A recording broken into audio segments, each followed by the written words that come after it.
Сәлеметсіздер ме, құрметті оқушылар? Бүгін біз 5-ші сынып математикасының натурал сандарды салыстыру, қос теңсіздік тақырыбын өтетін боламыз.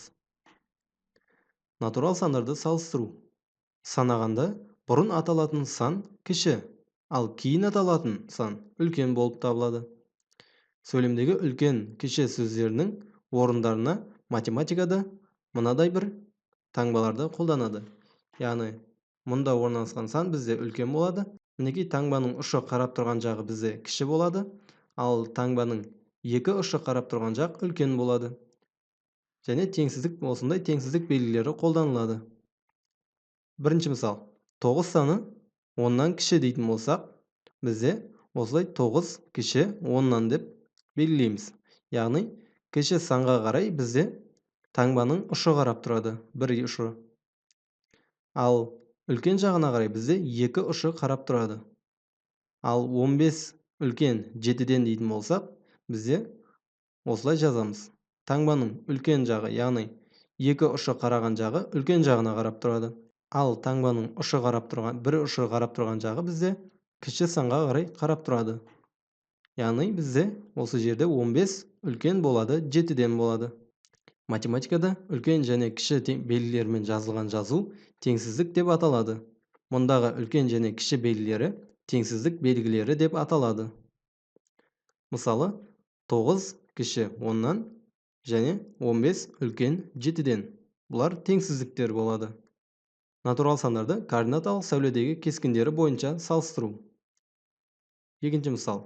3 және 8 сандарын олардың координаталық сәуледегі кескіндері бойынша салыстырайық. Бізде 3 саны мұнда орналасқан, ал 8 саны мұнда В нүктесінде белгіленген делік.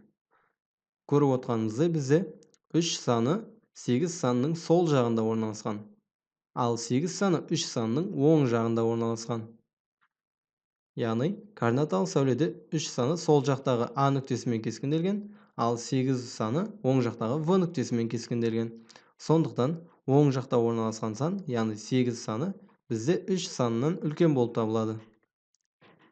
Координаталық сәуледегі екі натурал санның кішісі сол жақта, ал үлкені оң жақта кескінделеді.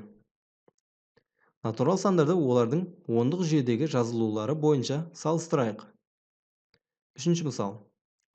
4576 және 987 сандарын салыстырайық.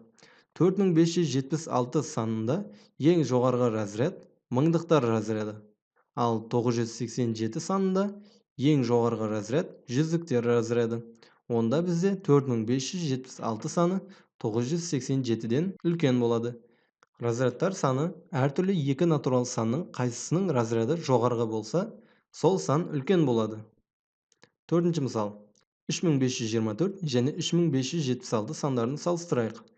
Салыстырылатын екі санның да мыңдықтар саны 3-ке тең. Жүздіктер саны 5-ке тең.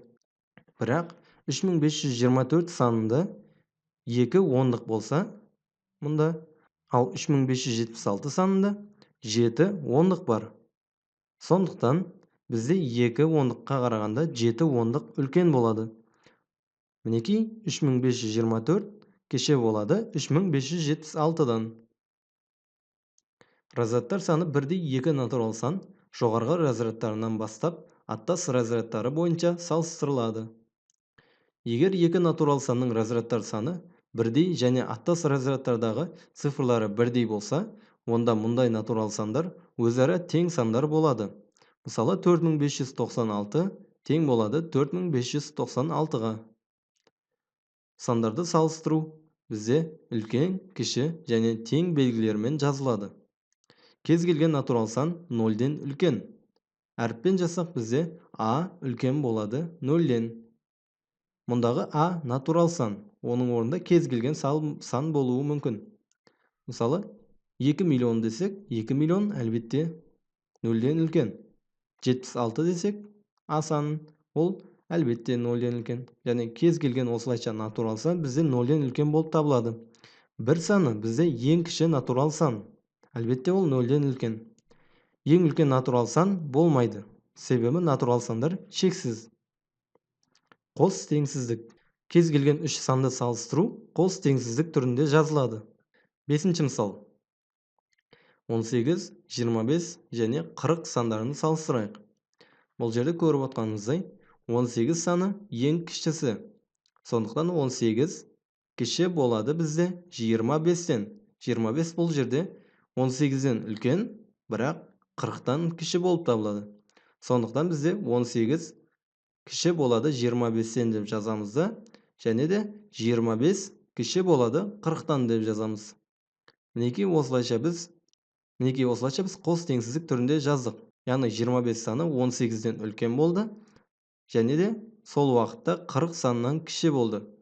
Сондықтан біз оларды осылайша орындап жаза аламыз.